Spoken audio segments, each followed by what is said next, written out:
The Atlanta Braves take game 2 and win the series against the Toronto Blue Jays thanks to some savvy pitching from Grant Holmes and an excellent night from Ozzie Albies. Let's talk about it.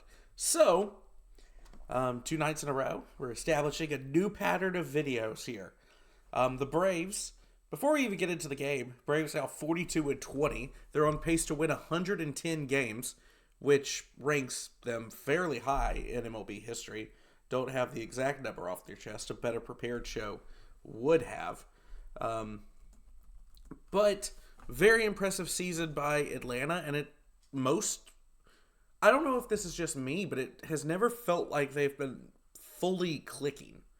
Like, they've always been able to win games throughout the entire season, but a lot of it's more of a find a way to win a game than we're just overwhelming people. It doesn't feel like the lineup is all that good, but it is. It doesn't feel like at times like this pitching staff is elite and it's the best in baseball. So that's a scary thought, that the Braves on paper should be better than they are. And they've really just, they've casually won 42 of their first 62 games. So 100 games left for the Braves, and they are on a 110 win pace. That is fantastic. Would be up there for the most wins in a single season. This list is with a great assault, but obviously the Mariners are the best of the modern era, 116. They're tied with an ancient Cubs team, 1906. But 110 would have the Braves tied for 5th all time if they can keep up this pace. And like I said, everything under the hood suggests that they will, if not get even better. So it's kind of hard to believe, but the trade deadline is now about 2 months away, and the Braves are going to be looking to improve. Alex Anthopoulos has said they plan on being very, very aggressive. They've been scouting his own minor league talent a lot just to be sure of guys he cannot trade away.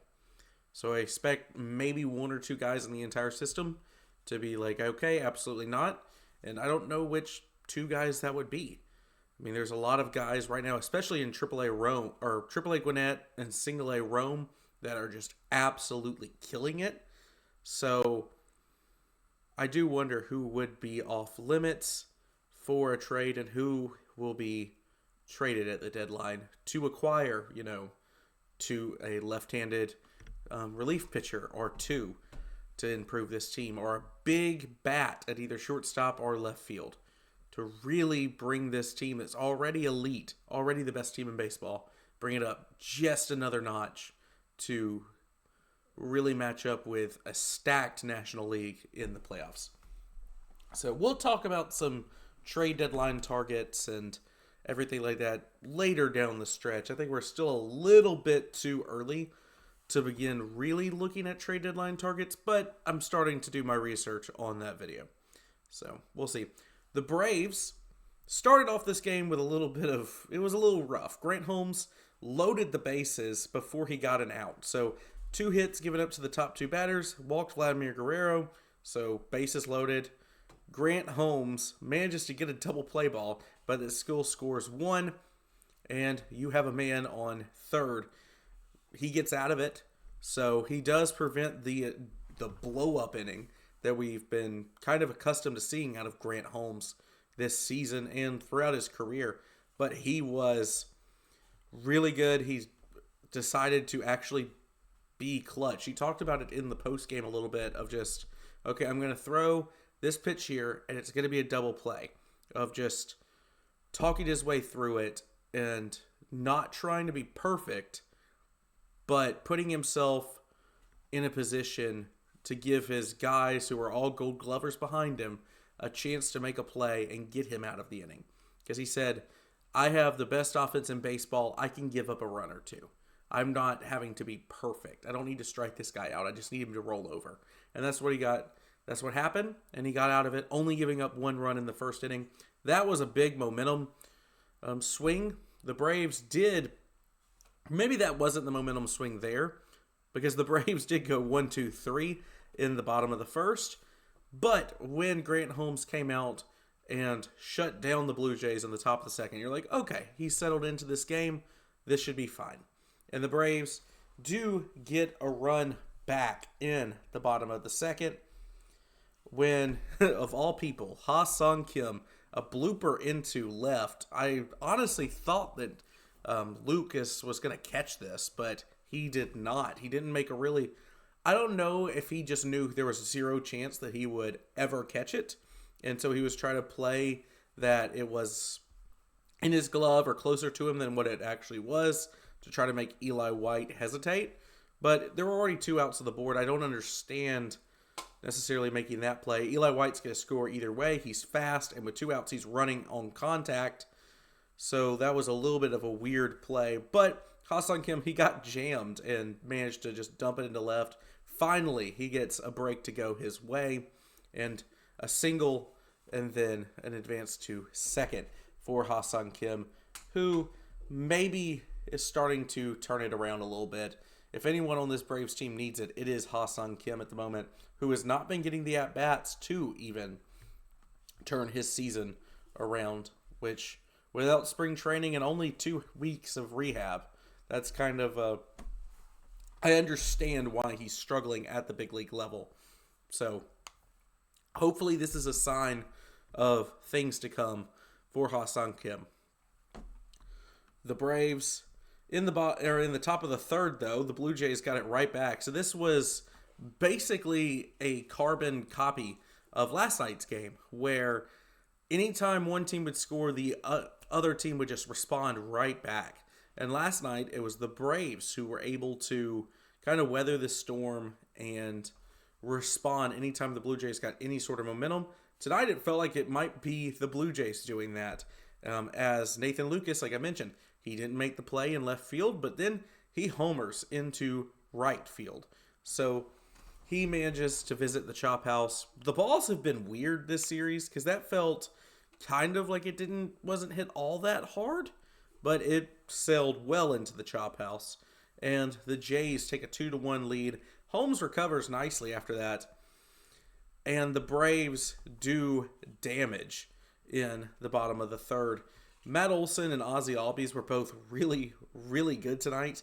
3 hits for Matt, 2 hits for Ozzie Albies, and they're sitting second and third, 2 outs. Mauricio Dubon putting together a nice at-bat, gets one in the outside portion of the plate, and just manages to punch it the other way into the Braves bullpen, where the Braves take the lead, and they would never relinquish that. 4-2 Atlanta, leaving the bottom of the third, and that's where we would stand until the starting pitchers left the game.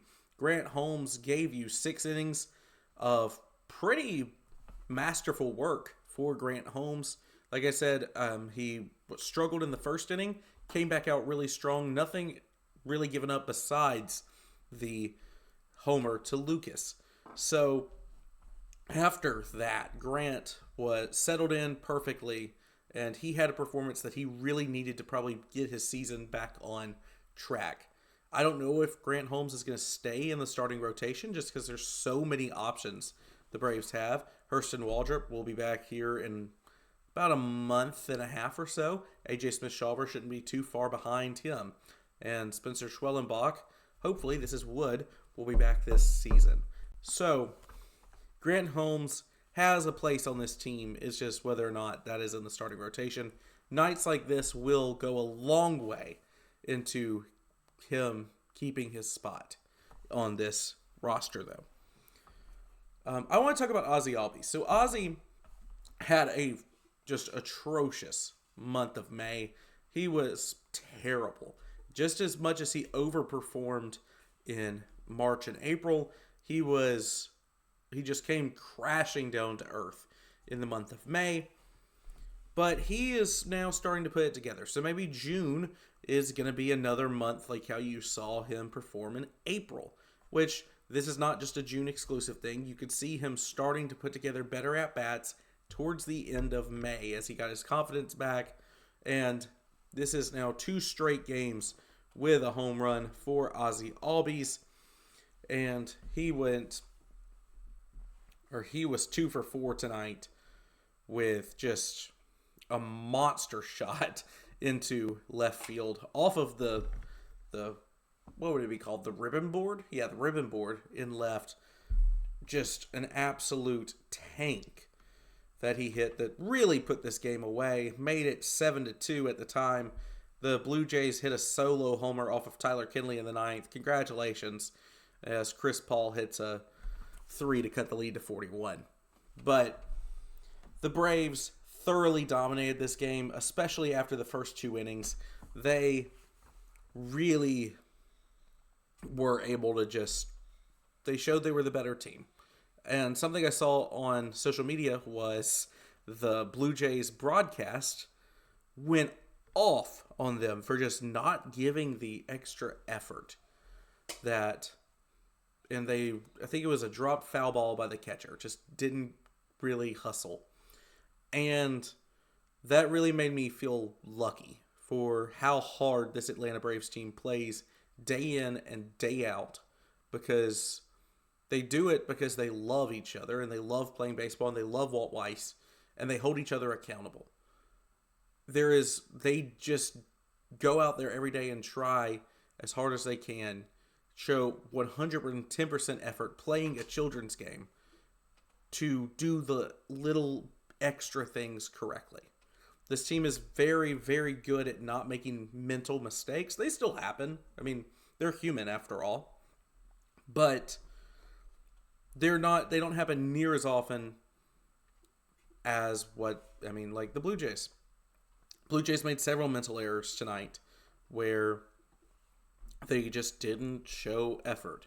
And that's never a real problem with this version of the Atlanta Braves, who, like I mentioned, they are talented, but it has not felt... They're winning... I want to phrase this carefully. The Braves this year are winning despite not having their entire roster ever be all clicking at the same time. Someone is always slumping. There are, at least half of the guys are typically slumping at one time, but they're picked up by their teammates and they just work at it and work at it and work at it. And then you see Austin Riley has a breakout series. Acuna last week against Boston and Cincinnati. He deserved that. Ozzie Albies has been terrible for about, a month. And this past week, he's starting to get it together. And you can feel how happy the team is for him because they see how hard he works behind the scenes. And this team feels special. And like I mentioned, they should only get better from here, which is scary to say about a team that is on a 110 win pace, that they really don't feel like they've peaked. I'm going to leave you with the pitching matchups for tomorrow. The Braves looking to sweep the Toronto Blue Jays and send them packing back up to Ontario. Chris Sale will take the mound for Atlanta. 8-3 record, 2.01 ERA, 80 strikeouts for the Cy Young lefty. The Blue Jays tomorrow, though, will send out Mason Fluharty. You've already seen him once in this series where he only gave you 2/3 of an inning pitched. So the Blue Jays will be going out with a bullpen game against Atlanta. And that is a bullpen if we really just want to look at stats right now. As we pull this up, just a pitching staff in general that has been pretty good, but has struggled to get any sort of run support. But as we look at bullpen ERA, since that is what will determine the game tomorrow,